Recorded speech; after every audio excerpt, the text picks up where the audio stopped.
Good morning, DXN.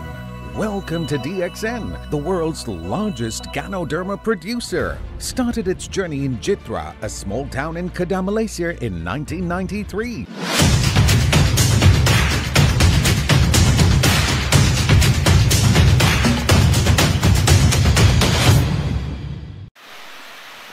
Yes! Good morning, DXN. So, ako po pala si Crisanto Condino, isang product endorser po ng DXN Philippines. So, ipapakilala ko po sa inyo si Partner Rosann, isa sa mga natulungan ng DXN. Lalong-lalo na po sa spirulina na kailangan ngayon na panahon.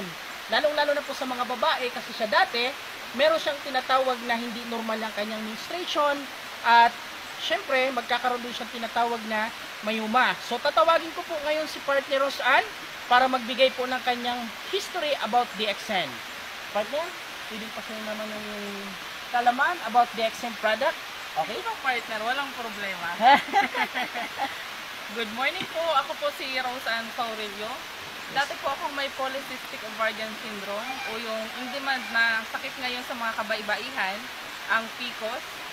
Ngayon po, dati hindi ako nakakapag-menstruate ng maayos. Inaabot minsan ng 6 months, 4 months na hindi ako dinadatnan.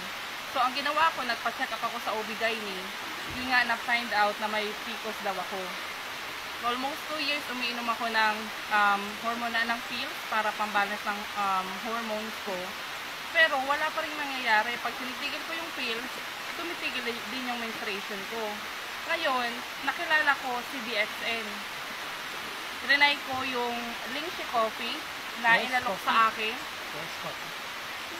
Nung ininom ko po ito, hindi ko tinigil muna yung pills ko kasi ang alam ko, sa acidic lang yung kape. And then after a month, dun ko napag-aralan na ito pala, hindi lang siya sa acidic para sa mga acidic, kundi para sa mga hindi nakakapag-menstruate ng maayos. So, ang ginawa ko, nung second month na paggamit ko ng kape, sinabayan ko siya nung spirulina. So, pinagsabay ko lang po itong dalawa, din tinanggal ko yung pills ko. Sa awa ng Diyos, almost 7 months na akong gumagamit nitong dalawang tandem na to. And hindi na ako nagpipills. Sa awa ng Diyos po, normal na yung menstruation ko. Ang mas maganda pa doon, nung nagpa-check up ako sa doktor, wala na yung mga bukol ko. Yes. So, maganda po talaga yung DXN Coffee and spirulina. Kasi po ito, nag-detoxify po ito ng lahat ng mga toxin natin sa katawan.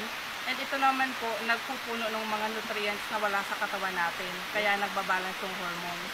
So, sa mga kababaihan po dyan na may problema sa menstruation, mas maigi po na agapan natin.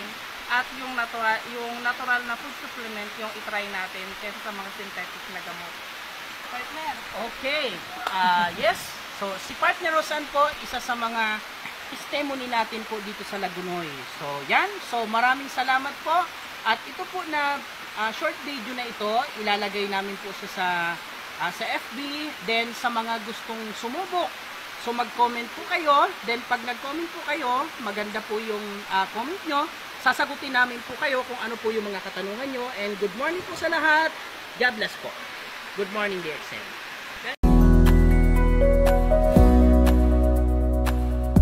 Make sure you find the time and spend some money for your health before it is too late.